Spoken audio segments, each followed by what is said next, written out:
కాంగ్రెస్ పాలనపై వాళ్లే పోల్ పెట్టారు అన్నారు కేసీఆర్. వాళ్ళు పెట్టిన పోల్లోనే బండారం బయటపడింది అని చెప్పారు. కేసీఆర్ వ్యాఖ్యలపై ఎంపీ మల్లు రవి స్పందించారు. సోషల్ మీడియా జిమ్మికులతో పోల్ ని మార్చారు అని చెప్తున్నారు Mallu Ravi. BRS social media చేసిన పనిగా చెప్పారు మల్లు రవి. చెప్పడం కాదు, కేసీఆర్ జనంలోకి రావాలంటున్నారు. ప్రతిపక్ష హోదా ఇచ్చాం, కారు ఇచ్చాం, అయినా బయటకు రారా అంటూ ప్రశ్నిస్తున్నారు మల్లు రవి. కేసీఆర్ గారికి ఇటువంటి మాట్లాడటం చాలా అలవాటు. ఆయనకి ఎన్నికల ముందు మేము ఈసారి 100 సీట్లు దాటి గెలిచి ప్రభుత్వాన్ని ఏర్పాటు చేస్తాం, కాంగ్రెస్ పార్టీని కలపడకుండా చేస్తామని ఆయన భాషలో చాలా మీటింగ్లో చెప్పాడు. ఏమైంది చివరికి?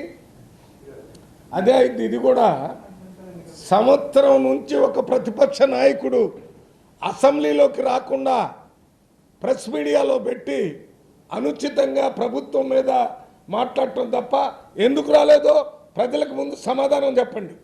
నువ్వు ప్రతిపక్ష నాయకుడివి, నీకు ప్రభుత్వం క్యాబినెట్ ర్యాంక్ ఇచ్చింది, మీకు అన్ని ప్రభుత్వం క్యాబినెట్కి ఇవ్వాల్సిన అన్ని సౌకర్యాలు కల్పించింది, మీకు ప్రొటెక్షన్తో పాటు మీకు కారు, మీకు ఇల్లు, మీరు తిరగడానికి కావాల్సిన అన్ని ఏర్పాట్లు, సెక్యూరిటీ ఏర్పాటు చేసింది. ఎందుకు తిరగలేదు?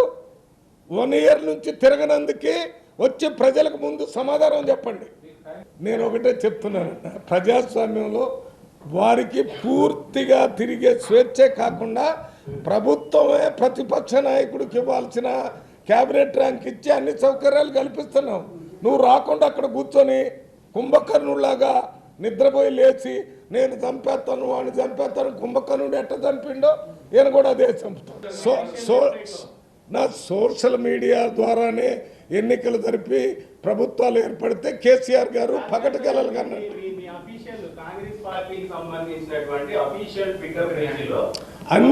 అన్నిట్లో కూడా సోషల్ మీడియాలోనే పనిచేస్తున్నారు. KTR, TRS party, BRS party వాళ్ళు దాంట్లో చేరి దాంట్లో ఓట్లు వేసినట్టుగా చేశారు. మేము ప్రజల దగ్గర పోతాం. రేపు మేము పంచాయతీ ఎన్నికలు పెట్టబోతున్నాం, దాని తర్వాత కోఆపరేటివ్ ఎలక్షన్లు పెడతాం, తక్కిన ఎలక్షన్లను పెడతాం. టైం ప్రకారం ఎలక్షన్లో ఓట్లకు రమ్మనండి. ఇవన్నీ జిమ్మిక్స్ చేసి మీరే దాంట్లో ఓట్లు వేసుకొని మేమే మెజార్టీ ఉన్నామని చెప్పుకోండి. మీరు అది చెప్పుకోవడానికి మనకి వస్తుంది. నేను అడిగిన దానికి సమాధానం చెప్పన్నా.